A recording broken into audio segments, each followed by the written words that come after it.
Okay, student, move on to the second NCERT solved problems. This problem would clear the notion of current. इसका मतलब क्या होता है कि करंट के बारे में आप कैसा सोचते हो या करंट कैसे कॉन्स्टिट्यूट करता है, कैसे फ्लो करता है, उस करंट के कंप्लीट कॉन्सेप्ट को क्लियर करने के लिए एनसीईआरटी का एक बहुत ही अच्छा कॉन्सेप्ट या बहुत ही अच्छा क्वेश्चन बना रखा है। उसको इजीली आप मतलब समझना है उसको अच्छे से आपको, ठीक है। और अच्छे से समझने के बाद आपका जो कॉन्सेप्ट है करंट का वो कॉन्सेप्ट के लिए हो जाएगा, क्लियर हो जाएगा। तो नोशन वर्ड का मतलब होता है कॉन्सेप्ट लगा लो या इमेजिनेशन ऑफ करंट, ठीक है, what we think about the current. तो वो कॉन्सेप्ट इजीली क्लियर हो जाएगा, ठीक है। देखो मैं यहाँ पे रीड आउट कर रहा हूँ। Clarify your elementary notion about current in a metallic conductor by answer the following queries, ठीक है। आपके पास कोई क्वेश्चन दे रखे हैं, उन क्वेश्चंस का आंसर करके आप करंट के कॉन्सेप्ट को क्लियर करोगे। फर्स्ट क्वेश्चन क्या है? The electron drift speed is estimated only to be millimetre per second. देखो अभी हमें पिछले वाले न्यूमेरिकल में क्या निकाला था कि इलेक्ट्रॉन की जो ड्रिफ्ट स्पीड निकाली थी उसका ऑर्डर आया था मिलीमीटर पर सेकेंड के ऑर्डर में आई थी, ठीक है, इस ऑर्डर में आई थी। इसका मतलब लगभग ड्रिफ्ट वेलोसिटी ऑफ इलेक्ट्रॉन थी 10⁻³ मीटर पर सेकेंड के ऑर्डर में थी। क्लियर है, ये सीखा हमने। Secondly, for the current in the range of few amperes, अगर करंट है 5 एम्पियर 10 एम्पियर फ्लो कर रहा है तब भी ड्रिफ्ट स्पीड इसी ऑर्डर के अंदर रहती है, मतलब मिलीमीटर पर सेकेंड के ऑर्डर में ही रहती है।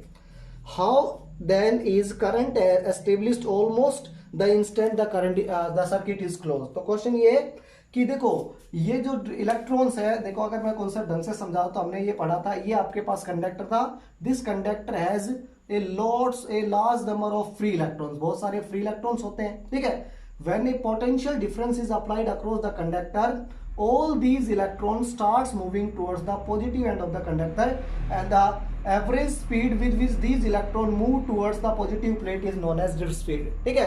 और ड्रिफ्ट स्पीड का ऑर्डर तो बहुत कम है, मिलीमीटर पर सेकंड के ऑर्डर में है, ठीक है। लेकिन फिर भी जैसे ही आप अगर मान लेते हैं आप इस कंडक्टर के अक्रॉस पोटेंशियल डिफरेंस लगा के यहाँ पे एक की लगा देते, तो as soon as the key is close, जैसे इस की को क्लोज किया जाता है करंट पूरे कंडक्टर के अंदर क्या हो जाता है, सेटअप हो जाता है। तो ऐसा क्यों कि ड्रिफ्ट स्पीड बहुत कम है तब भी करंट मतलब कुछ माइक्रो सेकंड्स के अंदर या कुछ नैनो सेकंड्स के अंदर ही क्या हो जाता है, स्पीड सेट हो जाता है। तो मैं इस कॉन्सेप्ट को कैसे समझाऊं?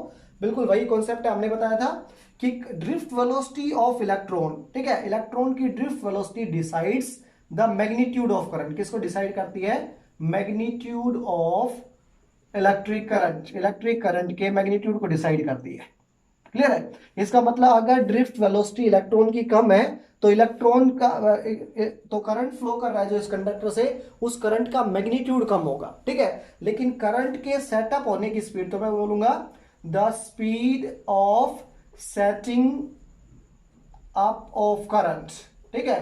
करंट के सेटअप होने की जो स्पीड है it depends on the speed of setting up of electric field, वो इलेक्ट्रिक फील्ड के सेटअप होने की स्पीड पे डिपेंड करती है, ठीक है। और अभी हमने पिछले वाले न्यूमेरिकल प्रॉब्लम में पढ़ा कि electric field sets in a conductor howsoever long the conductor is, conductor कितना भी बड़ा हो तो इलेक्ट्रिक फील्ड उसके अंदर सेटअप होती है with the speed of light, that is 3 × 10⁻⁸ metre per second. इसका मतलब सेटिंग्स, देखो किसी भी कंडक्टर के अंदर करंट के सेटअप होने की स्पीड और करंट के मैग्नीट्यूड की स्पीड, करंट का मैग्नीट्यूड अलग अलग कॉन्सेप्ट होता है। यहां होता क्या है कि जैसे ही आप लोग कंडक्टर यहाँ स्विच को ऑन करते हो, स्विच को ऑन करते ही इस वायर में, इस वायर को बोलते हैं हम लोग कनेक्टिंग वायर, ठीक है।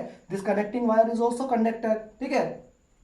हर जगह इलेक्ट्रॉन से इसके अंदर भी, ठीक है। ऐसे ही आपके पास जो कंडक्टर था उसमें भी हर जगह इलेक्ट्रॉन है। जैसे ही आप लोग यहाँ पे पोटेंशियल डिफरेंस अप्लाई करते हो और स्विच को क्या किया जाता है, ऑन किया जाता है, तो स्विच को ऑन करते ही all these electron starts moving in a given direction, एक डायरेक्शन में मूव करते हैं, ठीक है। In that case current does not wait for the electron to go from one end of the conductor to the other end, ठीक है। बहुत सारे बच्चे क्या सोचते हैं कि एक इलेक्ट्रॉन है ना, या लेट मी से एक इलेक्ट्रॉन है, वो negative potential of the battery से चल के पॉजिटिव तक पहुंचेगा तब करंट बनना स्टार्ट होगा, नहीं, ठीक है। ये इलेक्ट्रॉन जहां प्रेजेंट है ये इलेक्ट्रॉन वहीं क्या करने लग जाते हैं, दे सेट्स इन मोशन, में मोशन में सेट होते हैं। और जैसे ही इलेक्ट्रॉन्स को एक पर्टिकुलर डायरेक्शन में मोशन मिलता है, there the current is applied, वही करंट क्या हो जाता है, अप्लाई हो जाता है, या current is start flowing in a conductor. Clear? तो इस क्वेश्चन से हमने ये समझा कि करंट की जो स्पीड है वो करंट के प्रेजेंस पे डिपेंड करती है और कितनी जल्दी सेटअप होती है। तो जैसे ही पोटेंशियल डिफरेंस हम अप्लाई करते हैं, पोटेंशियल डिफरेंस अप्लाई करते हैं, इलेक्ट्रिक फील्ड सेटअप हो जाती है। इलेक्ट्रिक फील्ड सेटअप होते ही जहां इस वायर में, इस कंडक्टर में जहां इलेक्ट्रॉन्स है, that starts moving in a given direction, वो एक गिवन डायरेक्शन में मूव करते हैं। Simply they move from the lower potential end of the conductor to the higher potential end. ठीक है, तो ये फर्स्ट कॉन्सेप्ट था। सेकंड को मैं समझा रहा हूं, देखो क्या है।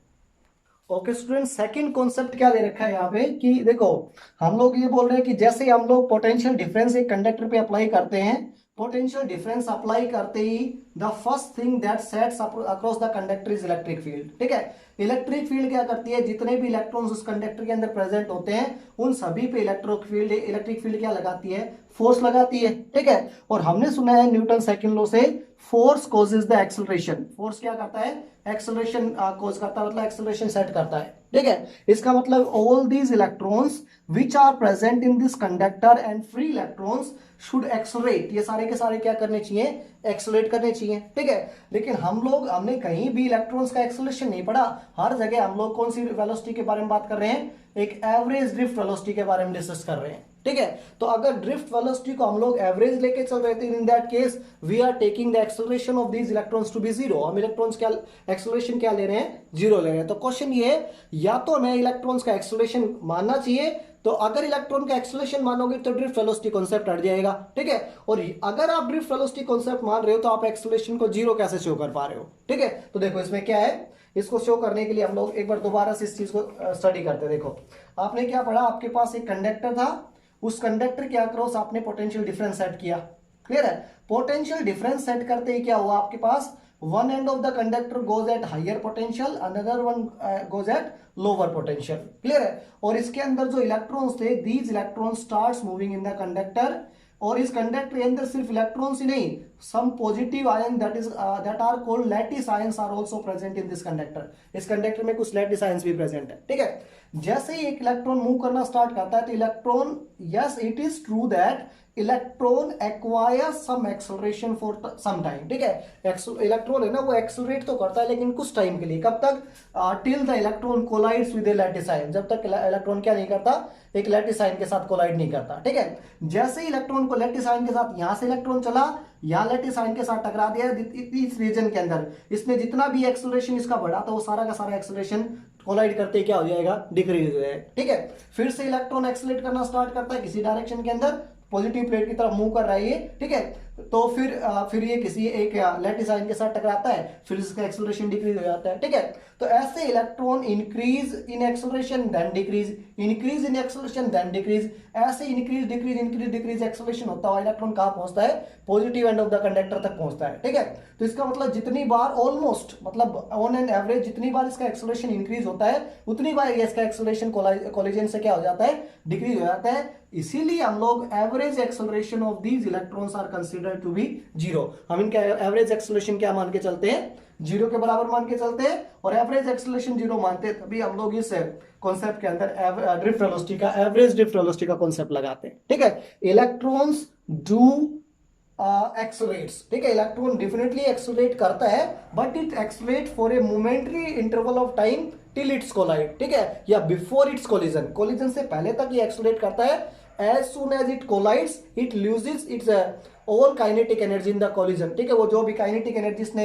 एक्सेलरेशन की वजह से एक्वायर की थी वो सारी काइनेटिक एनर्जी को ये लूज कर देता है। फिर एक फ्रेश स्टार्ट करता है ये, फिर एक आयन के साथ टकरा जाता है, फिर काइनेटिक एनर्जी को लूज करता है। तो ऑन एन एवरेज इलेक्ट्रॉन का एक्सेलरेशन उस कंडक्टर के अंदर क्या रहता है, जीरो के बराबर। तो electron on an average accelerate नहीं करता, तभी हम लोग इस कॉन्सेप्ट के अंदर एवरेज ड्रिफ्ट वेलोसिटी का कॉन्सेप्ट लगा रहे हैं। ठीक है, इसके 2 पार्ट हो गए, लास्ट 3 पार्ट है वो नेक्स्ट वीडियो में कंसिडर कर रहा हूं मैं। Thank you.